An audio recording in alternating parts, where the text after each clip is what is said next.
This is an old song that I learned from my daddy. Little old man come in from the plow, dan-do, dan-do. Little old man come in from the plow, Tommy Clash, Tom Kringle. Little old man come in from the plow, said old woman got dinner ready now. Blurred, blag-a-dag-o. Piece old dry bread laying on the shelf, dan-do, dan-do.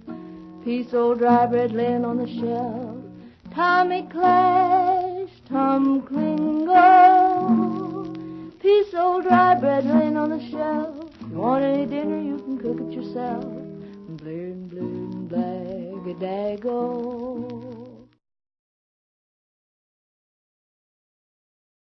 Vast lands were available. Crops were planted and harvested.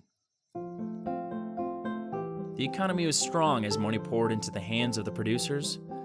Then, the economy crashed. The rain stopped, and the people felt the stinging dust.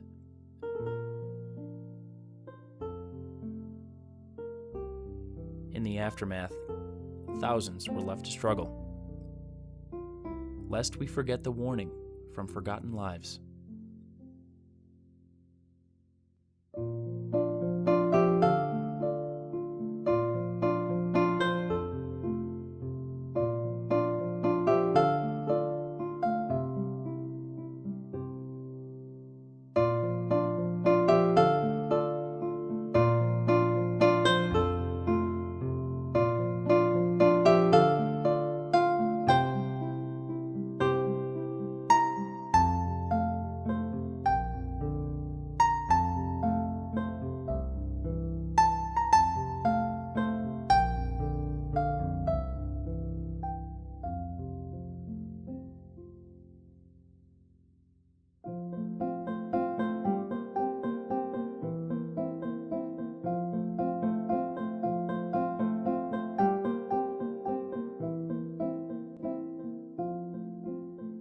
As the dust settled across the plains, inhabitants began to assess the damage. For as far as the eye could see, it was a scene from science fiction. Desolate and silent, colorless and gritty. Questions of the future would be on the minds of nature's victims. Or were they humanity's victims? The Dust Bowl of the 1930s was an extraordinary period in environmental and human history. It was a benchmark between human complacency and changes that would protect the landscape from further degradation.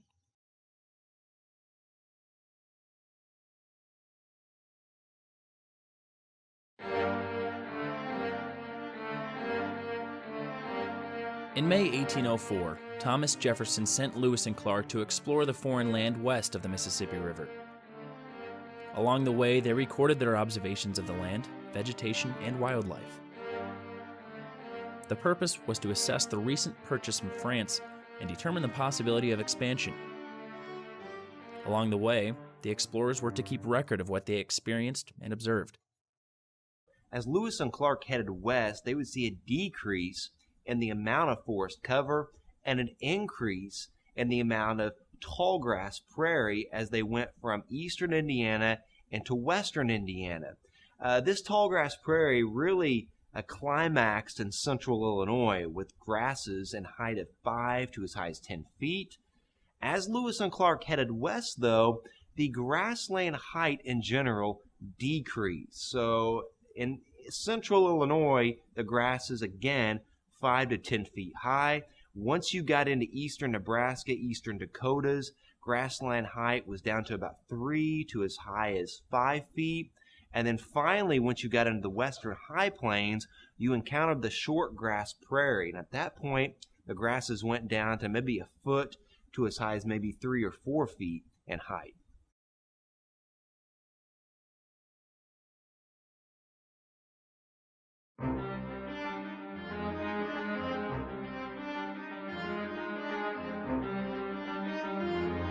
Through word of mouth of a vast land hopeful of prosperity, farmers from the east would push the frontier westward to reap the benefits of the land west of the Mississippi.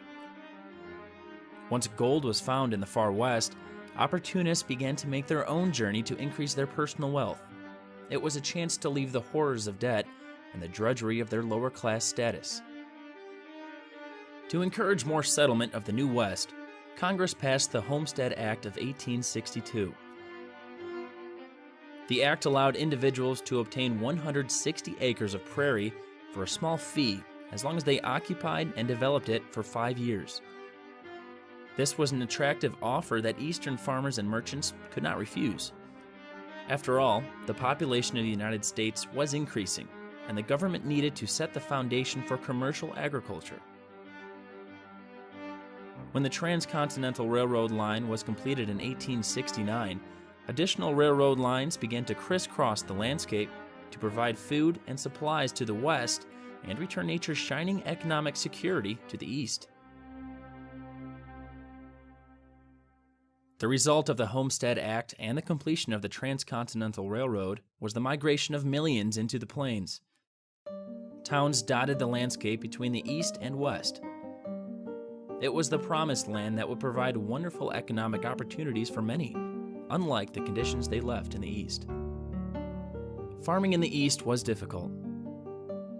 The plots were small and congested with old trees that had to be cut down and the stumps removed. If trees weren't a problem, large stones and boulders had to be laboriously removed. Through decades of planting and harvesting, some fields became exhausted, unable to sustain a profitable harvest. Farmers dreamed of a land that was free from stumps and boulders and wanted to gain economic security from selling their supplies. The Great Plains was the answer. A land where the horizon was void of branches of hardwood matting the soil with never-ending roots. It was a land of opportunity, like no other, with rolling hills of tall and short grasses, green, lush, fertile, and undisturbed by human influence. Prior to settlement of the Great Plains, it was a massive, vast grassland that ran from southern and central Texas all the way up into southern Canada, Manitoba, Alberta, and this massive area of Great Plains was one of the largest grassland complexes in the world. It can only be compared to the steppes of parts of far eastern Europe and Russia, as well as the Asia Minor area and the pampas areas of South America, which includes Paraguay and Uruguay. But by far, I really firmly believe that the largest expanse of grassland in the world, believe it or not, is right here in North America.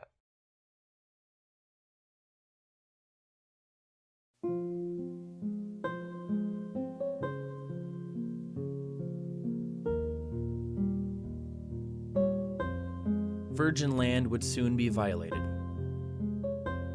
It was a divine doctrine that the civilized would be given the opportunities provided by nature.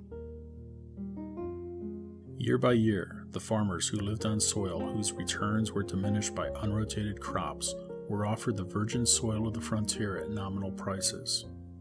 Their growing families depended more on lands, and these were dear. The competition of the unexhausted, cheap, and easily tilled prairie lands compelled the farmer either to go west and continue the exhaustion of the soil on a new frontier, or to adopt intensive culture. Thus the demand for land and the love of wilderness freedom drew the frontier ever onward. What was not considered in the equation thus far was the expense of maintaining the land. Larger equipment and more hands would be necessary to prepare, plant, and cultivate the fields. But hidden deep for tens of thousands of years in the vastness of the plains was its character. Farmers of the East were aware of the climate pattern of their original land. Rains were common along the colonial East. If the rains stopped, farmers simply did what previous generations did to save their dwindling crops. Till the soil to bring moisture-laden soil to the top, without the fear of it drying before the next rain. In the new landscape, Farmers practiced what they knew would work during dry periods. But the rain seldom came in time. They were unaware of the unpredictability of the skies. So they resorted to what they did in the east by tilling deeper to bring the much-needed moisture to the roots of their crops. The result was devastating. Their method from the east failed. The relief they believed would come never did. Eventually, the rains came back. Relief returned, and fear subsided. But for how long?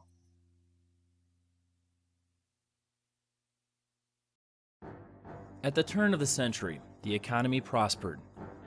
Industry provided evidence of growth. Cities boomed with success. The vast lands of the Great Plains were developed to supply the demand of urbanites, clearing the grasses from the fertile soils below.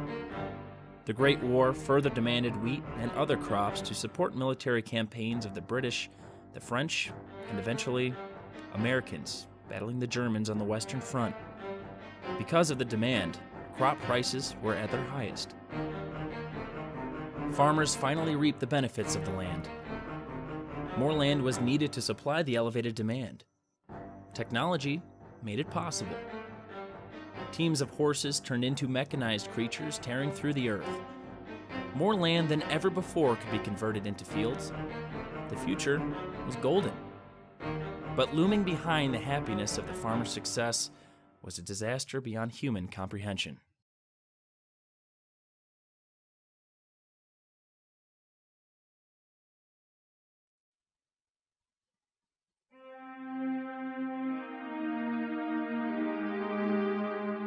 On Black Tuesday, October 1929, the financial support of families, businesses, and farmers abruptly ended. All the banks closed. Wall Street crumbled. Everyone lost everything that was secured. Happy faces turned into hungry expressions. Bread and soup lines extended for blocks. The foundation that allowed farmers to obtain credit in the past turned to dust. The golden horizon of the Roaring Twenties quickly faded into a colorless future. Well, in Oklahoma in about 1930, there happened to be a depression at that time. My uncle owned a hotel in a small town of Chickasha, Oklahoma. And this hotel had a big glass front all across the front. And I used to sit in that hotel many a day and look across the street where people was lined up down the streets with buckets in their hand going to get a bucket of soup for supper. And that's all they had. Every day they was back for another bucket of soup. Well, it was almost our turn to do the same thing until an uncle of mine purchased a farm. We worked on the farm for him for $20 a month. And we done pretty good for about 5 years. Crops failed, and so we sold out and started on the road to Arizona.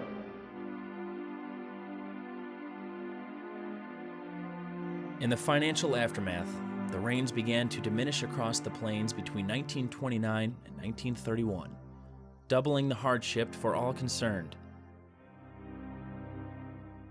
Days turned to months. Months turned to years, and the harsh sun baked the land.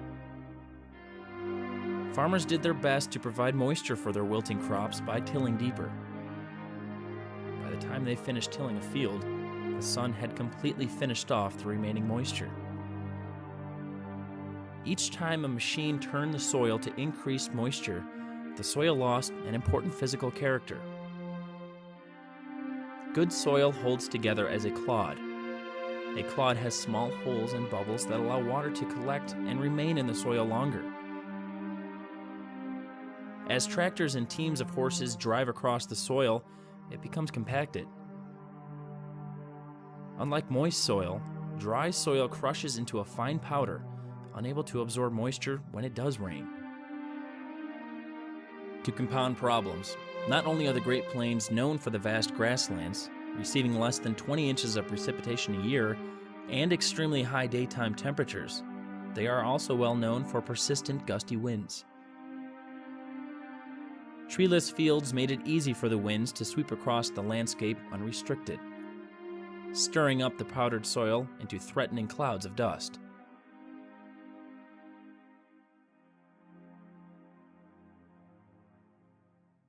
April 14th, 1935. A day in American environmental history known as Black Sunday. Over the horizon, an ominous cloud of doom sent shivers of fear through the spines of the inhabitants of western Kansas. Many were unsure what was coming for them. Many believed it was the end of the earth. It was similar to a north storm that many had witnessed for years, but this one was different.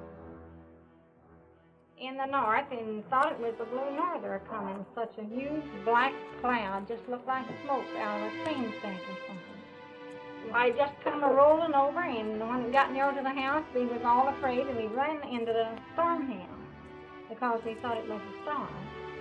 And we lit the lamp, and it was just so dark in there that we couldn't see one another. We just had, even with the lamp lit, and we just choked and smothered. And my husband was out after the cows, and he stumbled up against the barbed wire fence, and he followed the fence till he come to the house, is the way he was able to get to the house. I can tell you the story about the dust storm I experienced while I was about 1933, I believe it was. It was in the late summer, I believe it was. It come what we call a red dust storm. It's come from the west, from the red country west of us. And it done lots of damage to small buildings, blowed them completely away, and tore the roofs off of the larger buildings. Some of them blowed the windows out of the houses, turned cars over and things like that. A straight wind, no twister to it. And the dust was so thick that you could see nothing at all. You just absolutely couldn't see through it at all. Just dark as it could possibly be. It was that way for about 14 hours. It blowed steady that way. There seemed like there was no let up at all. It was as strong as it could be. You couldn't walk in it. And we had to tie wet rags over our mouth. And just to keep from smothering, we dipped cloths in buckets of water and tied over our mouth down the cellar.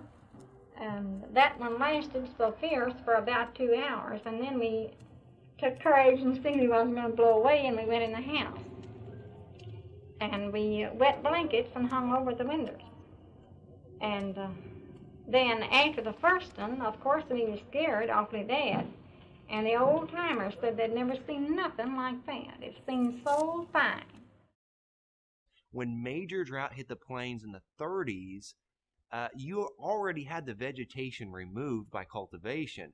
Prior to the 30s, there was a period that ran from about roughly 1920, right up into to about 1930, where we had very beneficial rains in the plains. So that actually caused more prairie to be plowed in the plains and more areas to be cultivated.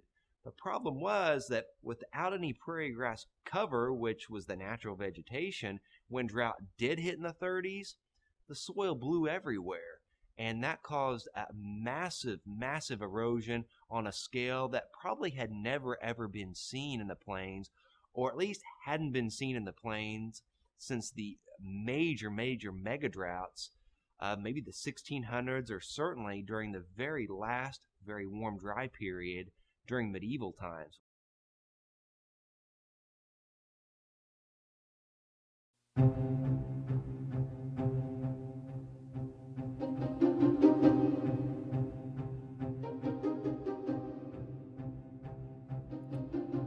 As the dust engulfed the air, many suffered from breathing problems.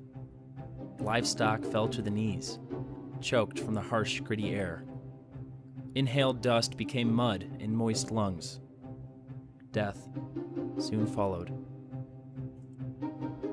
And we had cattle. We had cows that we gave $60 and some $90 in pure old money. And we killed them. They was out in there. And we would cut their lungs open and it looked just like a mud pack or something. It just really showed it was the mud. Health issues were commonplace throughout the plains. Children suffered the most. Cloth masks were worn to keep the dust out of the nose, mouth, and lungs, but this seldom worked due to the fine size of the dust particles. This common malady throughout the plains was dust pneumonia. Homes throughout the plains were no fort against the swirling dust. Every tiny space left open allowed dust to blow through, making the interior difficult to see or breathe. Dust piled on tables and other objects, making cleaning difficult. When people went to bed and awoke the next day, a silhouette of their head was left from the settling dust. No matter how much families tried, the dust became a way of life. Our house was sealed, but that dust come through somehow. Even in those stucco houses, by all around the doors and the windows, the dust would be all piled so high. And you just had to mop real good when it was over to get it out. You just couldn't get it out no other way. It was a losing battle. People did their best to seal their homes with paraffin-dipped linens placed in door jambs, separations in window seams, and anywhere the barrier allowed dust to enter. In some cases, the house was so tightly sealed that the dwellers died from high levels of carbon monoxide released from kerosene lanterns. The scene repeated week after week, month after month. Confusion and despair were commonplace. It was tradition that the man provided for his family. The success of his crop brought food to the table. But the destruction left in the wake of drifts of dust and economic failure made farmers believe they had let their families down. How will we continue? Where are the rains? What am I going to do? Are we going to die? These were the questions asked by distressed farmers as they looked across the former green and lush landscape. From a farmer's standpoint, you've got farming in your blood, and it's part of who you are. You had to leave who you were behind because of this drought. It was devastating because it's such a part of your life and such a part of your heart. And for generations, all that hard farm work provided for your family, and for the first time, you can't provide for your family.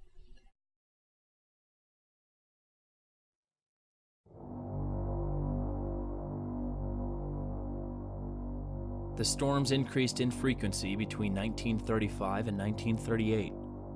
Homes and barns were buried in the drifts of dirt.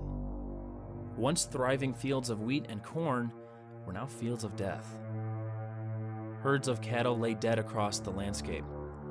Nothing was left to cultivate. The topsoil was gone. There was no water. The once lush and fertile grasslands were now a wasteland. Most of the topsoil ended up in the eastern cities. In Chicago, it was reported that approximately 4 pounds of dust per person fell over the city. During extremely gusty conditions, there were reports of ships in the Atlantic Ocean covered with a light blanket of dust. The impact of the Great Plains situation didn't concern Washington until dust filled the air throughout the city.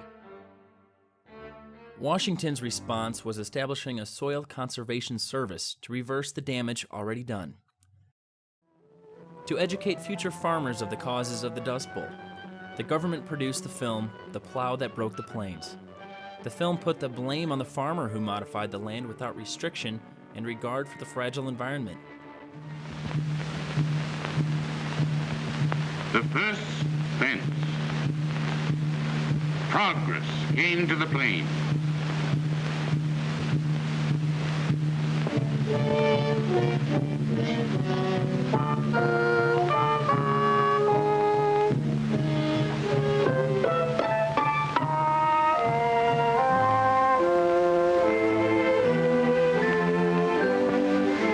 High winds and sun.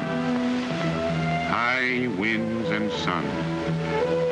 A country without rivers and with little rain.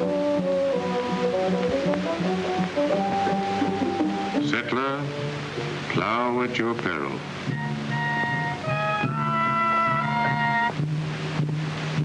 "200 miles from water, 200 miles from town, but the land is new."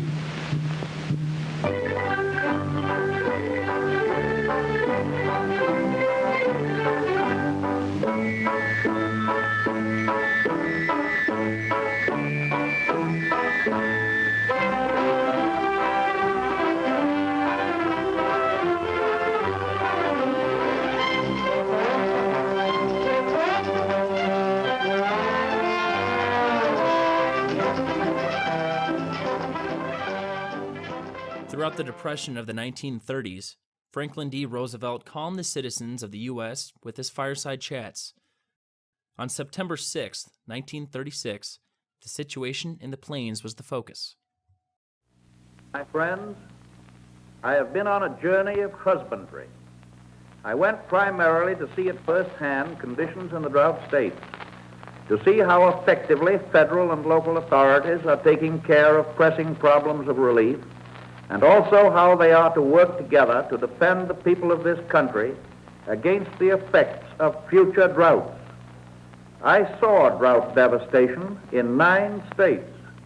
I talked with families who had lost their wheat crop, lost their corn crop, lost their livestock, lost the water in their well, lost their garden, and come through to the end of the summer without $1 of cash resources, facing the winter without feed or food, facing a planting season without seed to put in the ground. That was the extreme case, but there are thousands and thousands of families on western farms who share the same difficulties.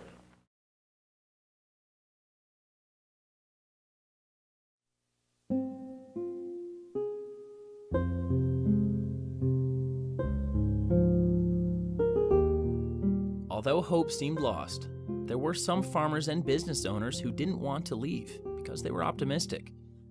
They believed the situation would improve. For others, relief was too late. Forced from their homes, which may have been established several generations before, they hit the road without a planned route. All they had were the words printed on thousands of handbills promising golden opportunities beyond the Rockies. Everything they owned was packed in a jalopy. Mattresses, chairs, blankets, pots and pans, clothes, shoes, and personal objects to remember the happy days were piled high. The future was foggy. A life of happiness left when the rain stopped. As families pulled away from the front door of their home, they tried to show strength by not looking back at the place that brought so much happiness and prosperity. A place that they believed would always be a firmament for future generations. The hardiest of humans would not be allowed to prevail over the land. The land won the battle. Unforgiving of what humans did, the land laughed as families drove down the road for the last time. It was almost as if nature was giving humans a taste of their own medicine. Unable to practice their livelihood, the future prospect of success was very small. All that they could do was dream of a place that would provide food, the staple of the future. Given the chance, former plains farmers would do anything to provide to their families just a place to sleep and meat to eat. Well, the reason I left Oklahoma, I couldn't find enough of work to do to support my family, me and my wife and 6 kids. There wasn't nothing to do there but a little timber work, and when you cut a rick of wood and hauled it in town and sold it, you only got $1.25, and you was lucky if you sold it for the rick. Well, if they weren't in farm work, no fruit work, and when you was lucky enough to get a day's work, they paid you only 10 cents an hour. And I left there and come to California to try to support my family and to school it. Each hour sitting in a truck with the only possessions they had, they were probably thinking where they went wrong.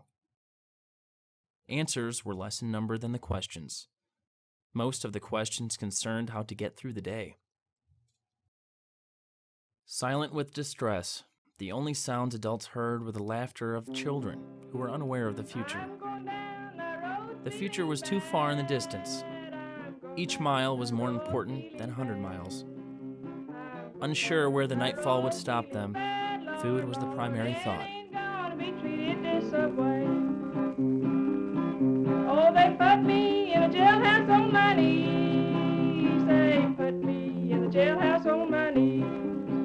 They put me in a jailhouse on my knees. Lord, Lord, it ain't gonna be treated this way. They feed me on cornbread and peas. They feed me on cornbread and peas. They feed me on cornbread and peas. Lord, Lord, it ain't gonna be treated this way. I'm going where the climate suits my clothes. As they migrated from the plains, they discovered that they were strangers among thousands of strangers doing the same thing, searching for the rumored promised land where jobs and food were plentiful. As families pulled into refugee camps, they must have had expressions of unbelief. Strangers meeting strangers of the same fortune. Camps not supported by the government were scenes of filth and crime. Hungry, they tried to sell anything they could just to have a potato or flour to make fried dough. Soups were thin. A can of sardines was saved over several days. What they could get was still not enough to feed the stomachs of the children. Many died as a result and buried in unmarked graves with only a few words about the life they lived. And we landed on over in the Copus Peak Camp at Point Conception, farthest point west in California, picking peas, and people was just about starved to death and no way to get any groceries. The road was very near blockaded between the towns and the point. And people would go down to the preacher, and the preacher had a mother who had some money, and she wired it in to him, and he would take 6-shooters, old tires, jacks, car pumps, anything you could pawn for a little money to buy groceries with. And that went on for 2 or 3 weeks until the peas got ready to pick and got dry enough to pick, and the people went out and they never cleared any money, just enough to barely get away from there. In that dear state of Oklahoma, in the city where buildings are high, I laid on my pillow so hopeless, looking through my tin shack at the sky. I got up early next morning, out in the cold I did creep, walked off without any breakfast, and left 2 hungry babies asleep. And then I left that big city. I walked down 60 Highway. I had a good reason for leaving, so I headed for Pacific Bay. Then I seen the Texas cotton and the Mexico bottomless lakes and the Arizona Gila monster and the big diamond rattlesnakes. One night I heard the little coyotes. I listened to their pitiful whine. I wondered if the poor little creatures didn't have hungry babies like mine. That same night I dreamed of my father. He said, "Boy, don't never go back." He said, "Give them dummies your part of that city and that little old rusty tin shack." I started this poem on the desert, my bed lying out on the ground, then covered up my hungry babies and smoked a cigarette and laid down. Then I picked peas in California from 2 to 6 hampers a day, trying to make a few pennies to drive that old hunger away. Oklahoma, farewell.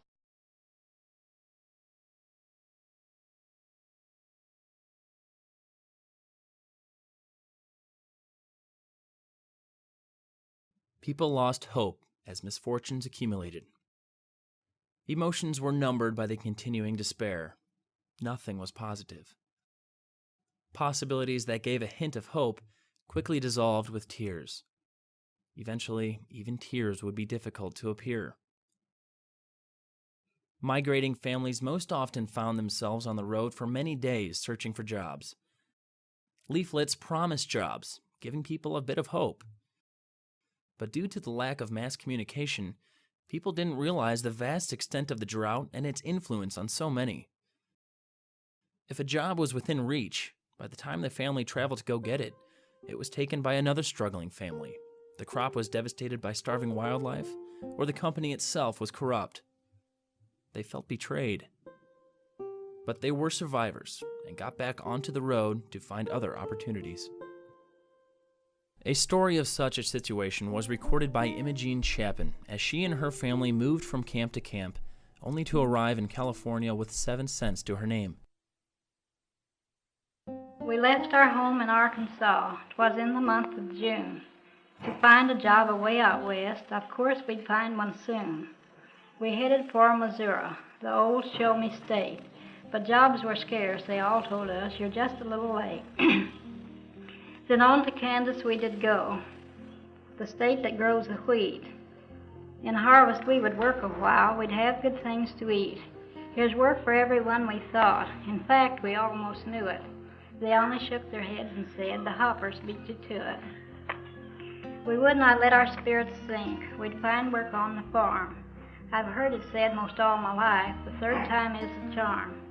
We'd go to Colorado, where all the lettuce grows.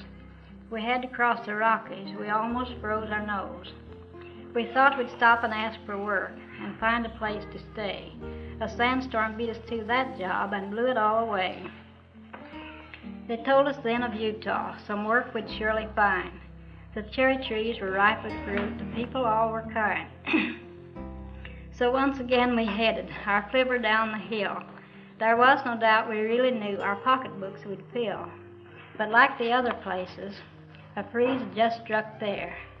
And there was no job for us at all, the cherry trees were bare. No work in Arizona or Nevada, so they say. So on to California, we started on our way. They said in California that money grew on trees, that everyone was going there just like a swarm of bees. We landed here one summer day. How hot, I can't quite tell. I'll leave the rest of you to guess. I know you can quite well. The goat heads punctured our old shoes. The sun had baked our brain. We stayed out here about 3 months before we saw a rain. The ants, they bite, the flies, they buzz. Mosquitoes call you cousin. And when you try to take a nap, they bite you by the dozen. We drink our coffee from tin cans, eat sardines by the peck. If I could catch that fisherman, I'd break his gosh darn neck. We eat soup beans 3 times a day. We sleep on the floor. I guess you're tired of reading this, or I would write some more. I guess you wonder who wrote this. I know you think I'm crazy. You do not miss it very much. My brain is rather hazy. I tried so hard to find the trees on which the money grows. I walked through this hot sand so much, it's blistered my poor toes. Perhaps the money has all fell off, or just a little late. The one who wrote this crazy thing lives in cabin 228.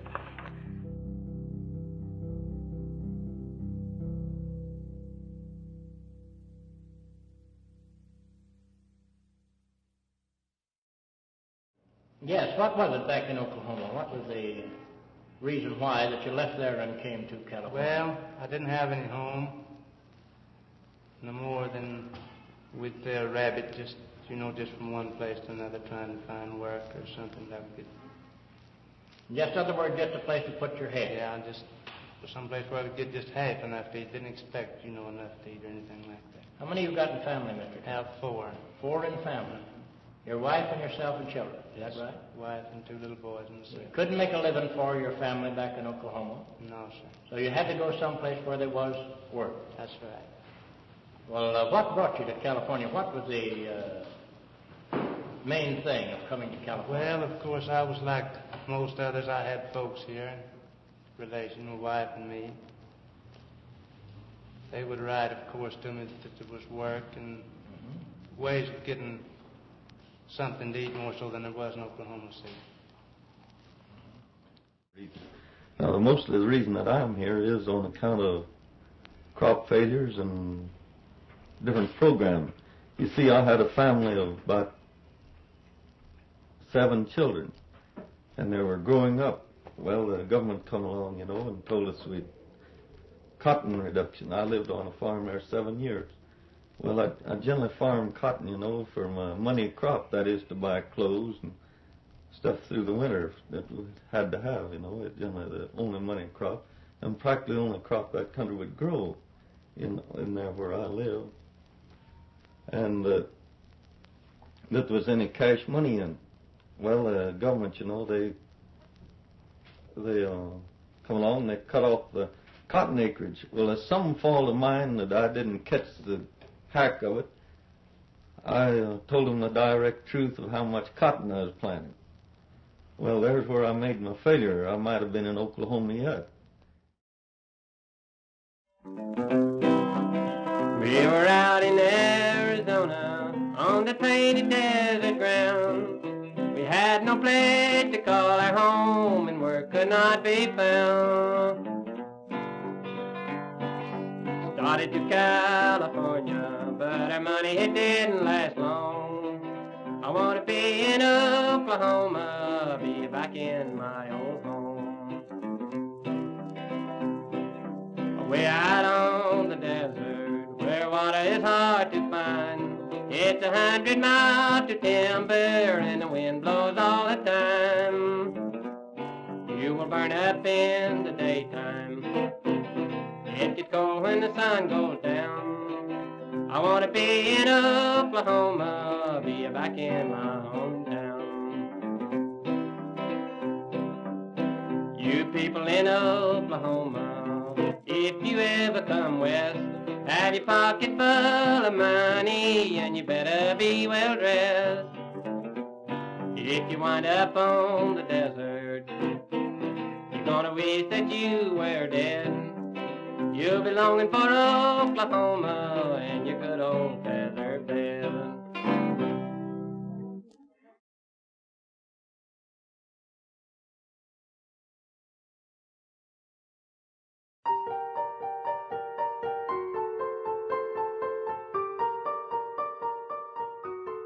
The West was a lawless land divided between two societies, the migrants and the longtime inhabitants.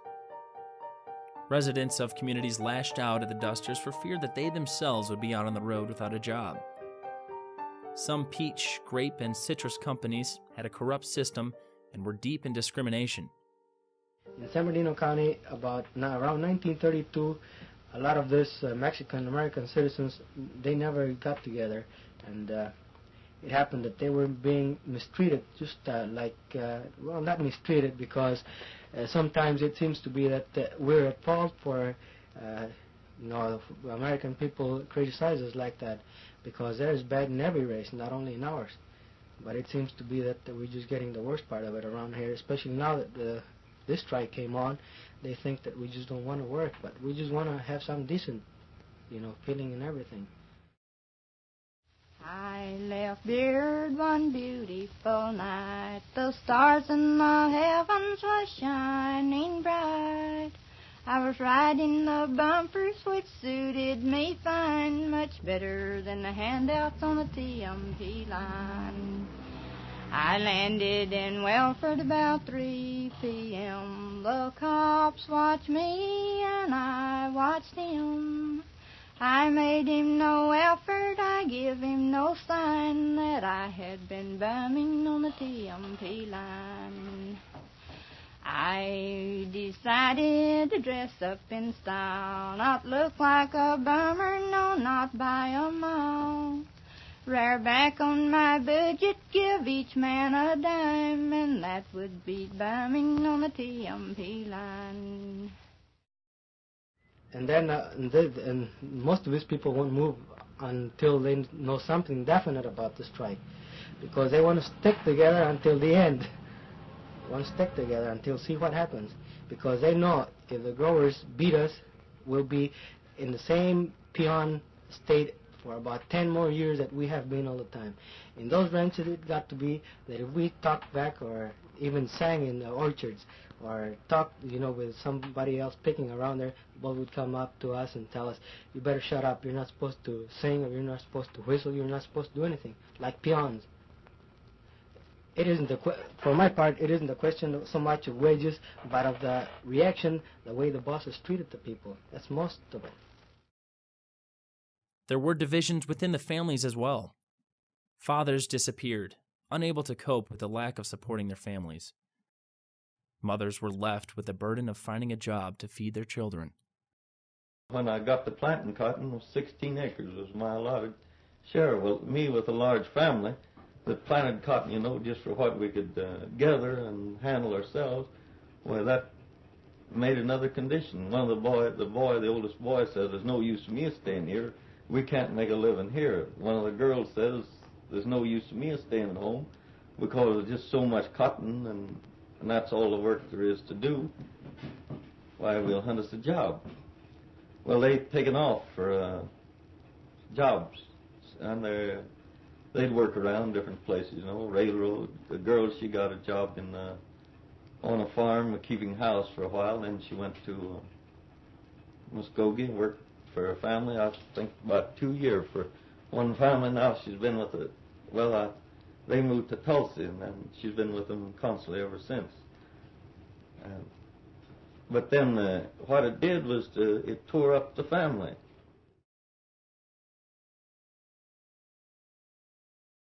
This is Mary Campbell. This is Betty Campbell. We're from the Shafter Government Camp. We're going to sing the government camp song. Over in the government camp, that's where we get our government stamps. Over in that little rag house home. Over in Unit 1, there's where the people have their fun. Over in that little rag house home. Over in Unit 2, there's where the people don't wear any shoes. Over in that little tin house home. Over in Unit 3, there's where the people live in Jamboree. Over in that little rag house home. Over in Unit 4, there's where the people are anymore. Over in that little rag house home. Over in Unit 5, there isn't that soul coming out alive. Over in that little rag house home. Dotted through the Great Plains and in the western states were camps established by the Farm Security Administration that gave some hope of better living conditions and prospects of finding stable work. These protective establishments were created by the government to assist Dust Bowl farmers forced from the land. Hope filled the air when migrants arrived to find running water and self-governed committees. Activities were created to keep minds occupied. Dances, writing for the camp paper, and crafts were popular. Men gathered around tables telling stories of their journey. Although conditions were sometimes better, poems and songs that were common in the camps left posterity a sample of what life was like for the migrants. These were simple people, mothers and daughters, fathers and sons, grandpas, grandmas, aunts and uncles. Their stories left a footprint for the future, simply stating what was on their minds. Went downtown, I feel mighty funny. Picked up a pocketbook stuffed full of money. Man on the corner said, "Where you going, sonny?" And I told him not to grieve about me. While I'm gone is don't you grieve. While I'm gone is don't you grieve. While I'm gone is don't you grieve. For don't you grieve about me. Went to a hotel, stay all night. Charged 6 bits and I said alright. Went upstairs and I went to bed and I told not to grieve about me. While I'm gone is don't you grieve. While I'm gone is don't you grieve. While I'm gone is don't you grieve. For don't you grieve about me. Got up next morning, I dressed my feet. Went downstairs, my breakfast eat. Jumped on the table and I began to eat. And I told not to grieve about me. Got on the train without a cent of money. Long come conductor looking mighty funny. Tapped me on the head, said, "Where you going, sonny?" And I told not to grieve about me. Got the next station, he put me off. You're not done it for I had a bad call. Fall in a squall and the train rolled on. And I told not to grieve about me. While I'm gone is don't you grieve. While I'm gone is don't you grieve. While I'm gone is don't you grieve. For don't you grieve about me. I left Texas one beautiful day. I made up my mind that I would not stay. No longer in Texas, the place that I loved, though it was like giving up heaven above. My old dad was growing old. His body was bent from hard work had told. My mother was sleeping in a gay little town where friends and her loved ones had seen her lay down. My sisters and brothers, they hated so bad to see me go west like someone gone mad, to leave all my loved ones and kiss them goodbye, just hoping I'd meet them in the sweet by and by.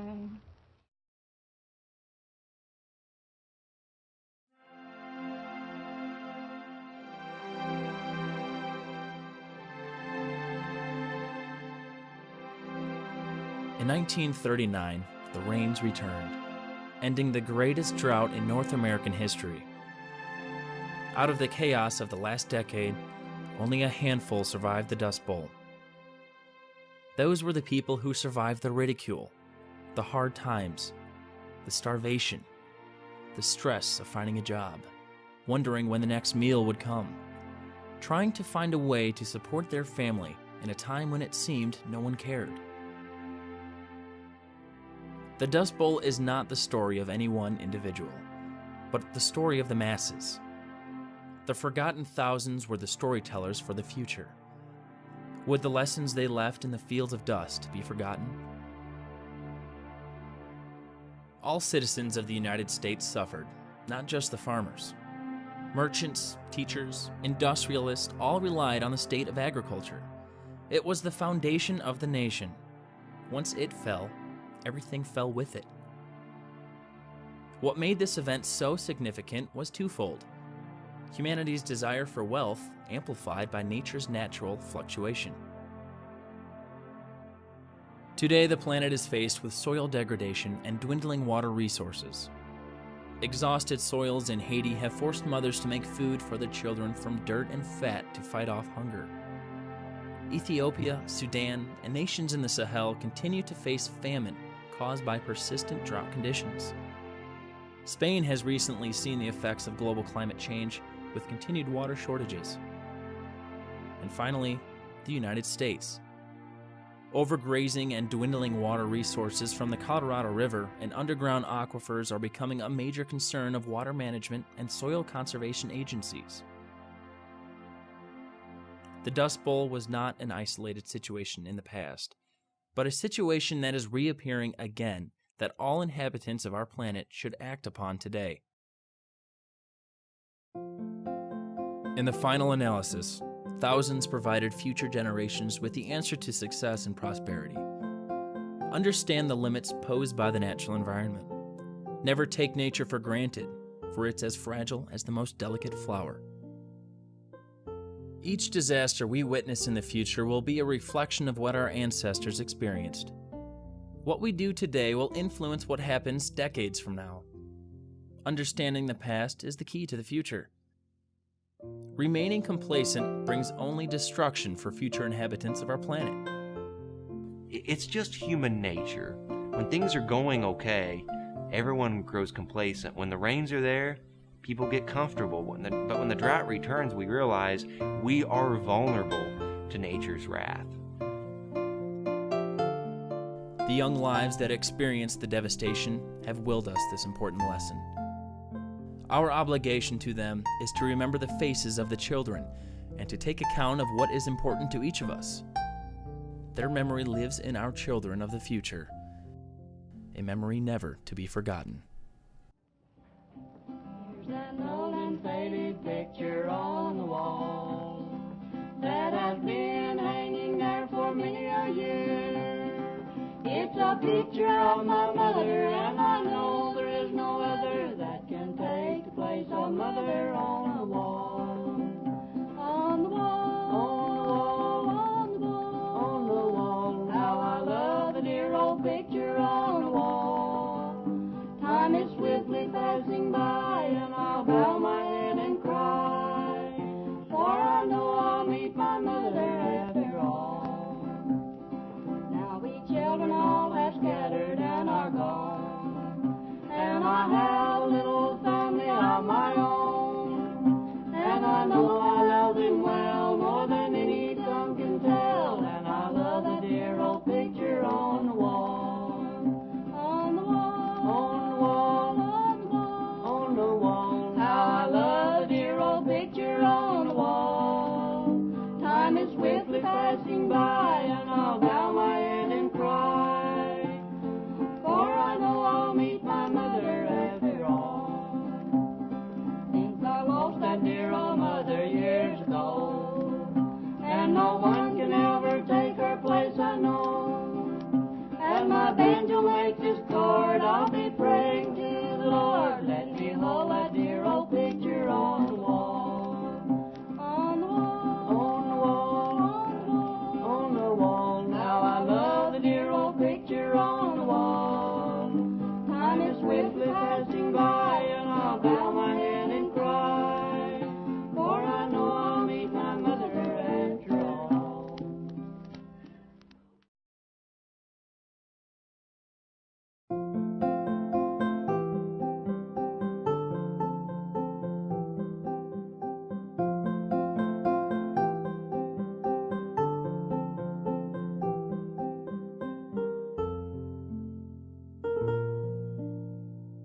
This is an old song that I learned from my daddy. Little old man come in from the plow, dan-do, dan-do. Little old man come in from the plow, Tommy clash, Tom Klingo.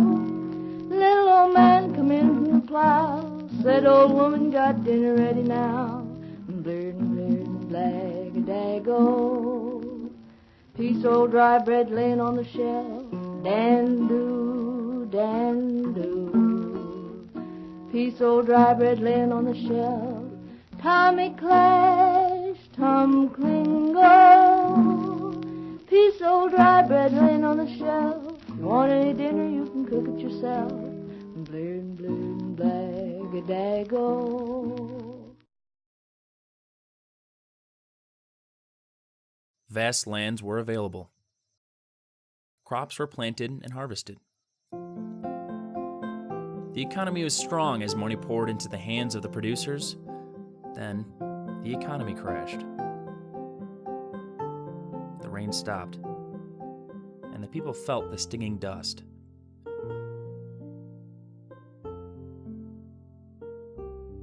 In the aftermath, thousands were left to struggle, lest we forget the warning from forgotten lives.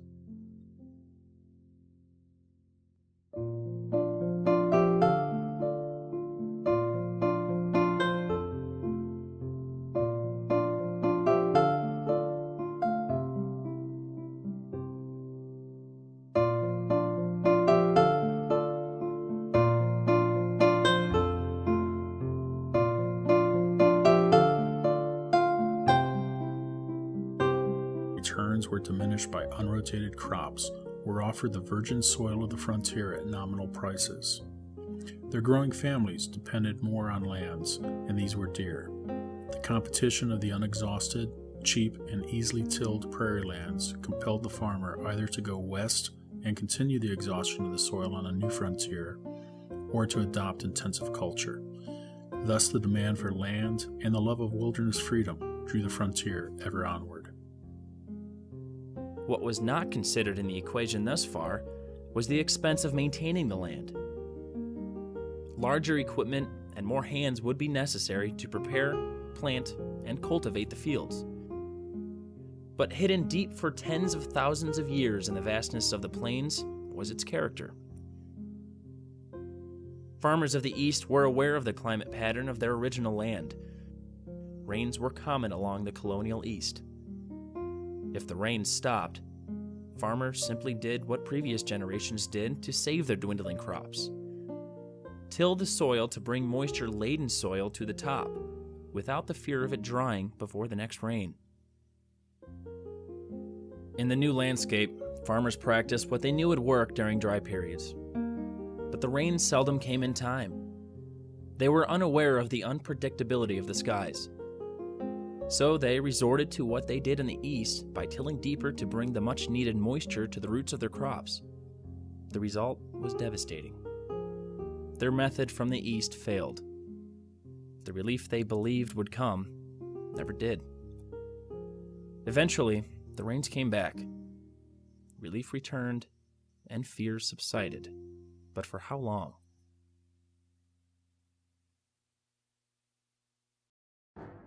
At the turn of the century, the economy prospered. Industry provided evidence of growth. Cities boomed with success.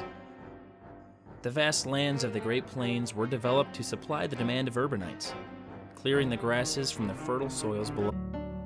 Farming in the East was difficult. The plots were small and congested with old trees that had to be cut down and the stumps removed. If trees weren't a problem, large stones and boulders had to be laboriously removed. Through decades of planting and harvesting, some fields became exhausted, unable to sustain a profitable harvest. Farmers dreamed of a land that was free from stumps and boulders and wanted to gain economic security from selling their supplies. The Great Plains was the answer. A land where the horizon was void of branches of hardwood matting the soil with never-ending roots. It was a land of opportunity, like no other, with rolling hills of tall and short grasses, green, lush, fertile, and undisturbed by human influence. Prior to settlement of the Great Plains, it was a massive, vast grassland that ran from southern and central Texas all the way up into southern Canada, Manitoba, Alberta, and this massive area of Great Plains was one of the largest grassland complexes in the world. It can only be compared to the steppes of parts of Far Eastern Europe and Russia, as well as the Asia Minor area and the pampas areas of South America, which includes Paraguay and Uruguay. But by far, I really firmly believe that the largest expanse of grassland in the world, believe it or not, is right here in North America.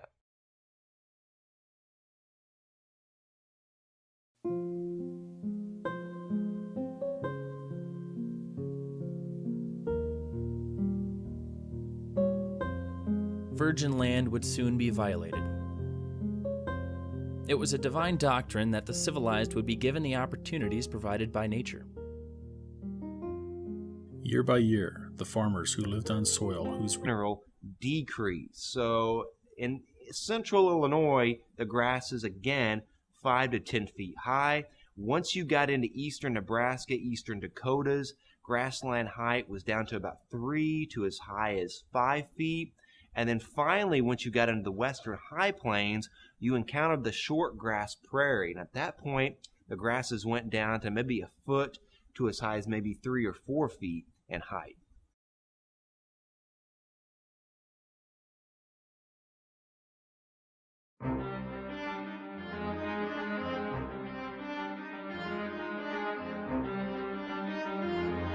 Through word of mouth of a vast land hopeful of prosperity, farmers from the east would push the frontier westward to reap the benefits of the land west of the Mississippi. Once gold was found in the far west, opportunists began to make their own journey to increase their personal wealth. It was a chance to leave the horrors of debt and the drudgery of their lower class status. To encourage more settlement of the New West, Congress passed the Homestead Act of 1862. The act allowed individuals to obtain 160 acres of prairie for a small fee as long as they occupied and developed it for 5 years.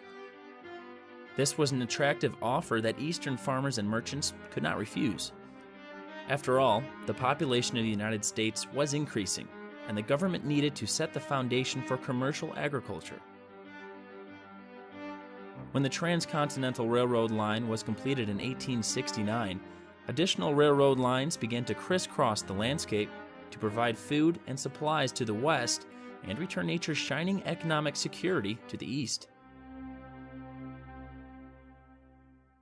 The result of the Homestead Act and the completion of the Transcontinental Railroad was the migration of millions into the plains.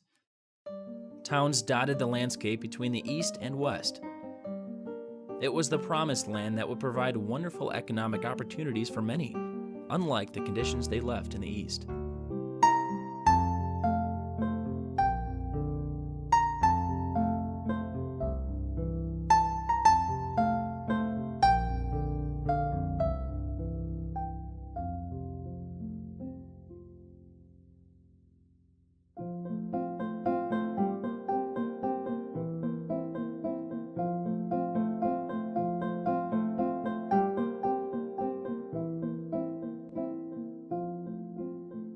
As the dust settled across the plains, inhabitants began to assess the damage. For as far as the eye could see, it was a scene from science fiction. Desolate and silent, colorless and gritty. Questions of the future would be on the minds of nature's victims. Or were they humanity's victims? The Dust Bowl of the 1930s was an extraordinary period in environmental and human history. It was a benchmark between human complacency and changes that would protect the landscape from further degradation.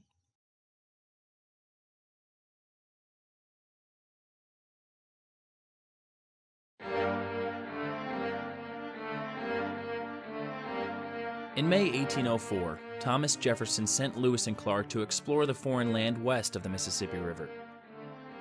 Along the way, they recorded their observations of the land, vegetation, and wildlife. The purpose was to assess the recent purchase from France and determine the possibility of expansion. Along the way, the explorers were to keep record of what they experienced and observed. As Lewis and Clark headed west, they would see a decrease in the amount of forest cover and an increase in the amount of tall grass prairie as they went from eastern Indiana into western Indiana. This tall grass prairie really climaxed in central Illinois with grasses in height of 5 to as high as 10 feet. As Lewis and Clark headed west, though, the grassland height in general